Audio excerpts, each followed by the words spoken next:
Hello, se ainda não conheces, eu sou a Lili de Lua de Lili e hoje o vídeo vai ser um bocadinho diferente do habitual. Há uns meses atrás eu vi um TikTok que achei muito interessante, tipo toda uma nova construção social na minha cabeça. E é uma senhora a perguntar ao filho, que ainda é uma criança, 3 nomes de mulheres que são inspiradoras para ele. E, efetivamente, ele respondeu-lhe, mas demorou imenso tempo a responder.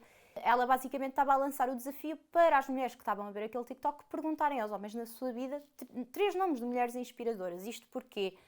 Porque ela percebeu-se que, de facto, os homens não respeitam as mulheres suficientemente para verem nelas uma fonte de inspiração.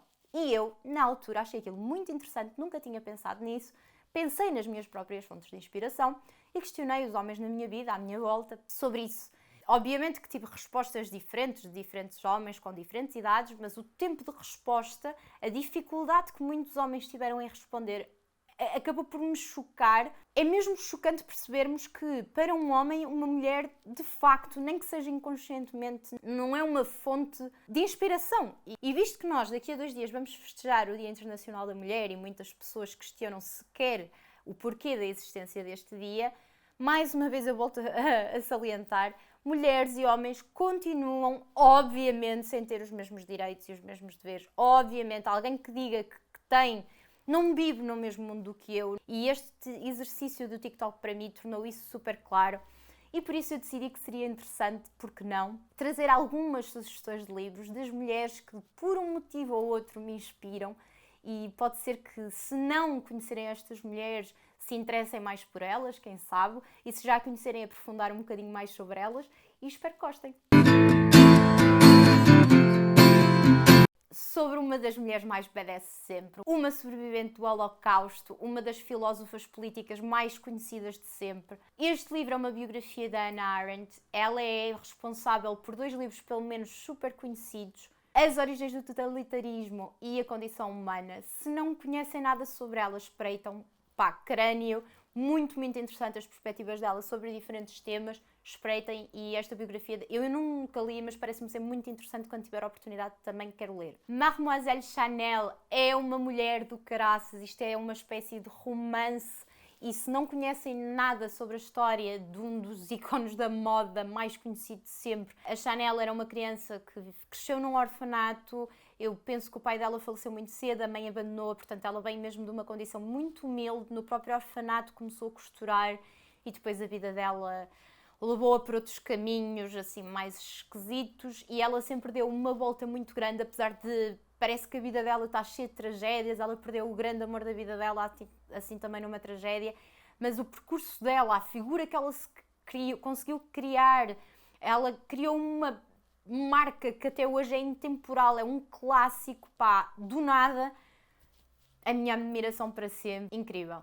Mais um romance sobre uma figura que veio do nada, que teve uma infância super humilde, que depois trabalhou numa fábrica de repousados, que nunca quis fazer do seu dom fonte de rendimento e acabou por se tornar conhecida mundialmente. É uma figura nacional, a Amália. É uma mulher que representa muita coisa, representa não só um género musical, mas quase como é a cara de um país num determinado período de tempo. Viu-se envolta imensos esquemas políticos.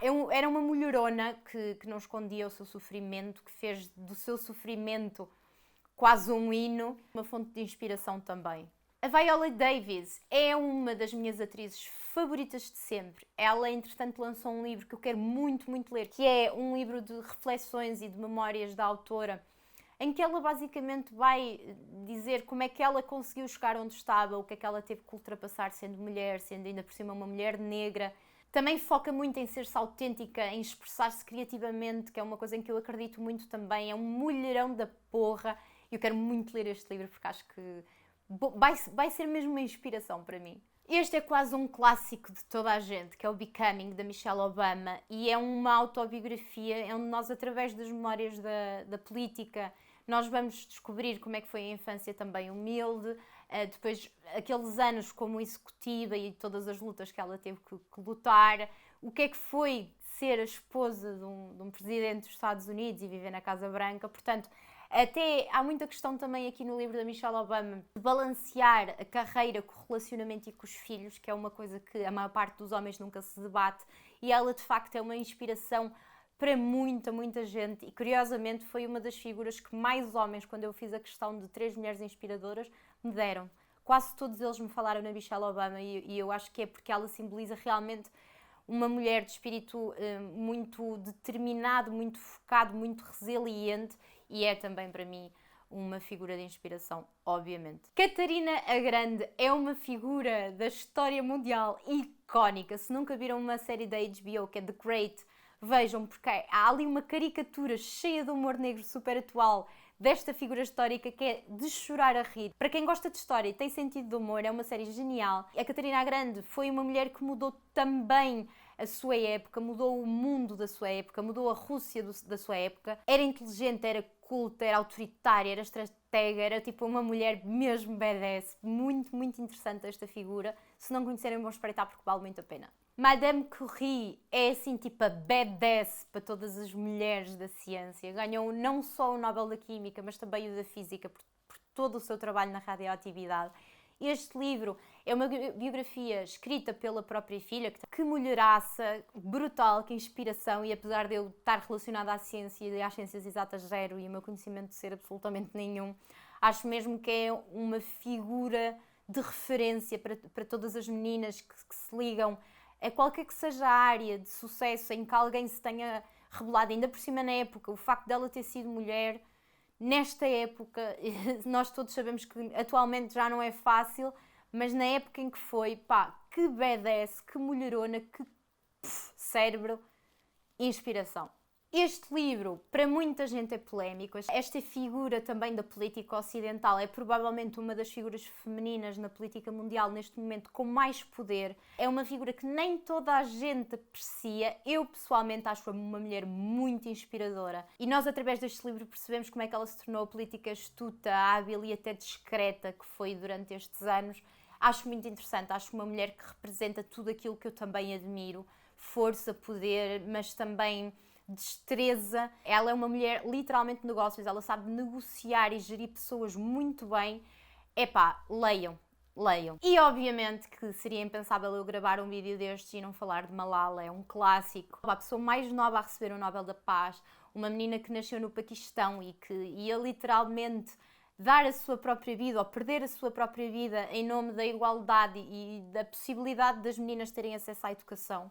E são ambas duas coisas que são as minhas lutas, que é a igualdade dos direitos da mulher e a importância da educação na vida das pessoas, o conhecimento, a importância do conhecimento na vida das pessoas. Portanto, obviamente que eu tinha que trazer este livro e esta pessoa. Lá está, quando as pessoas dizem, não, porque as mulheres e os homens neste momento é tudo igual, as mulheres até são piores. As pessoas dizem, as mulheres até são piores do que os homens.